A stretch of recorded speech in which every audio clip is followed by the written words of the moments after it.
Hello Culers, it's Pablo here and welcome back to Barca Universal. And well, how tense was that, guys? That was really crazy, chaotic, very tense, as I say.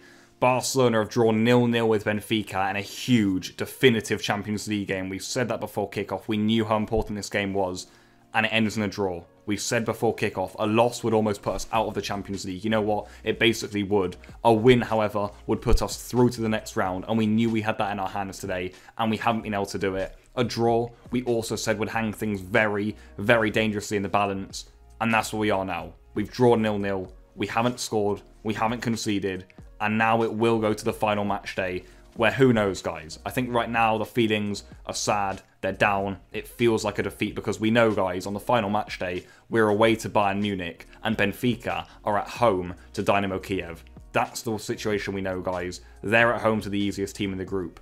We're away to the hardest team in the group. Maybe even a draw won't be enough for Barcelona away to Bayern, because if Benfica beat Dynamo, then we may even need more than a point there against Bayern Munich. It looks like Barcelona are on the brink of the Europa League. It's sad, it hurts.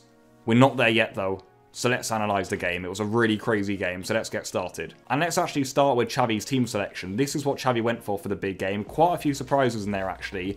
Look, what you're seeing on screen is a bit of a mess, but I suppose that's kind of what it was. We had the back three there of Araujo, Piqué and Lenglet. I thought the selection was good from Xavi. I thought it worked well. Araujo's pace and strength was very useful. Further forward, you had Yusuf Demir wide right, you had Jordi Alba wide left, and then in midfield you had Gavi, Nico, Busquets and De Jong with Memphis Depay up front. This shape here, guys, is actually something that Xavi used a lot at Al Sadd, his former club in Qatar. And to be honest, guys, I think it works quite well. You know, we all know we don't have many options available right now. It's not ideal circumstances to coach Barcelona, but actually I thought this worked quite well. It was innovative, it was smart, it was sharp, and actually, like I said, I thought it's pretty goddamn good that what Xavi did here. Tactically, I thought we got it right. And I will say that I thought Barcelona made a good start to the game. I think already, actually, overall under Xavi, we look a lot better. In my opinion, actually, we look better than I thought we would be. I thought we'd be a lot slower than this, but actually, I've been really impressed with what Xavi's already implemented in this team. Is that to say it'll work all season long or whatever? No, but we can only say what's, you know, been played in front of us, I suppose. And so far, in my opinion, it's been really positive. Xavi's takeover of Barcelona, really positive. Already, Xavi, to me, looks like he could be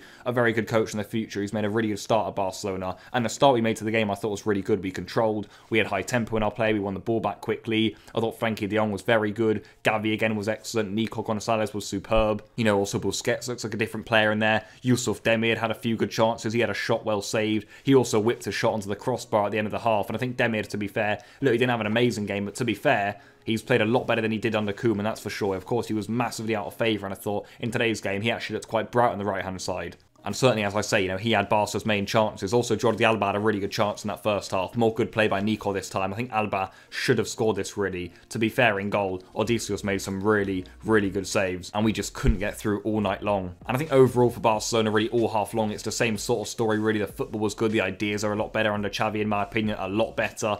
But we're lacking so much in attack, guys. So much, it's just painful. We don't really have anyone who we know we can turn to score the goals unless it's from the penalty spot. We don't look like we're going to, you know, get in and finish chances. Without Ansu Fati, you know, with only Dembele on the bench, if Memphis isn't firing, we're just not going to score goals, guys. It's that simple, and it feels like when we get in the attack, guys, we know, guys, we're not really going to score, and that's not good at all. And even now, the other end, guys, as the half progressed, Benfica themselves came really close. All game long, you got to wonder how neither team scored in this game and how it ended 0-0, because this was crazy. But in the first half, guys, Benfica caused us big issues from set pieces, from corners. Ter Stegen made a fantastic save from one corner. The next corner was actually finished brilliantly by Otamendi, but that one was ruled out because the ball had already gone out of play. So I think, to be fair, half-time, 0-0.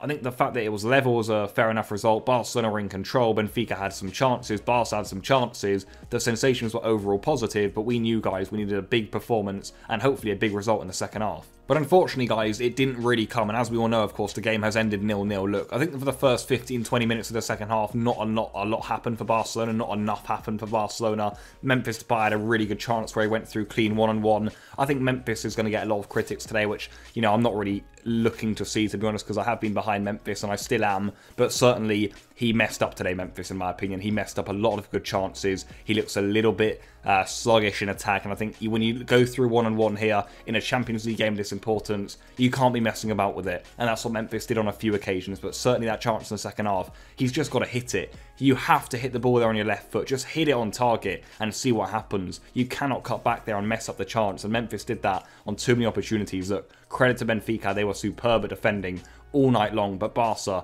and Memphis should have done more. And I think actually it was only really after Ousmane Dembele came off the bench that the game just completely changed for Barcelona. He came on there for Youssouf Demir, and he's just an electric player, and you can see really why Xavi wants to keep him so badly, and just, you know, what Xavi's Barcelona could become with natural wingers like Dembele and a few other players in there, here and there. If you've got Ansu on the left, you've got Dembele on the right, you know, we could be in business here, because Dembele, he was staying so far wide right, and just wreaking havoc. He caused so many issues immediately off the bench, and it was just a joy to watch. De Jong had a great header, well saved after Dembele did some great play, but all evening long, guys, we knew we had Alba on the left, Dembele on the right, and that's dangerous. We had good players in the middle too who can get the ball out there, and the system looked good. We were strong. I liked what I'm seeing from Xavi's Barcelona. I think the sad thing is really that we haven't got the result here, because if Xavi had got a win here, this would have been huge. The sensations would have been massive. But ultimately, it ends being quite an emotional game, really. Quite, you know, a distraught game with the final whistle, because we know, of course, the ramifications of this result now. We did have a late moment where we thought we'd won it. I was going berserk, really, when Araujo stooped it in. He's just offside. I didn't even see the flag was up, but it was up. Araujo is just offside after a brilliant ball in from Jordi Alba. A brilliant finish by the Uruguayan. You know, more late subs were brought on. I think Dest came on, Eder Garcia came on, but really, it wasn't enough for Barcelona. And those last 5-10 minutes, they were frantic, they were chaotic. It's really, you know, Champions League or Europa League for Barcelona. That's the way it felt. We were throwing everything at it, and we knew, by the way, if we lost this game, that was that. At least now that we've drawn it, there's some hope, really. If we had lost it, there would have been almost no hope. It would have taken more than a miracle. I think right now we need a miracle to go through. If we'd lost this game, we would have needed more than a miracle. And when Benfica had that chance at the end there, guys, you got to say, how on earth have they not scored there? Seferovic has a clean chance after Darwin Nunez plays him through. He's in onto Stegen's goal. He dinks it over him. It's a tap in, and he puts it wide of the post. You just wonder what happens sometimes. And actually, I'm not quite sure how we haven't conceded a goal in Xavi's first 2 games in charge here. But it ends 0-0. The chaos was crazy at the end. The Camp Nou in the rain. The support was really, really good from the fans, to be fair, considering there were only about 50,000 in there, but you can see the team, you know, the fans were right behind the team. But Barca haven't done it. We haven't won the game, guys. We knew coming into it. We had those 3 clear objectives, of course, after we'd messed up in the first 2 games, beat Dynamo twice, and beat Benfica at home. And we were so nearly there, guys. Now we have to go to Bayern and dig up a miraculous result. And that, guys, is going to be so, so difficult. The only hope we can have, guys, is that Bayern Munich are already qualified and they will play their second string team. Even that will be difficult, but it gives us a chance. If we can't get through after beating Bayern's second team, then the fact is, guys, that maybe we don't deserve to go through full stop. We've seen ourselves do it in previous years. Remember when we went away to Inter and we played our second string team? They needed to win. We didn't. We beat them anyway. That sort of thing could certainly happen against Bayern, but we've got to do our jobs, guys. If we go there with a full team, with a full intention to win, and Bayern rock up and play their youngsters or their second team, then we've got to take the chance. We know, guys, that Benfica are likely to beat Dynamo. We will be, of course, behind Dynamo all the way in that game, but the facts remain that we're in trouble now, guys. The sensations are positive. Performance-wise, I'm actually really impressed with what I'm seeing from Xavi's Barcelona, but it's a bad result for Barca. It's a really detrimental result. It's one of the most important games in our recent history, and this is massive. We can't afford to go to the Europa League, and now we're on the brink of it financially. For the sporting side of things, it's not a good image for Barcelona. Now we're in trouble, though.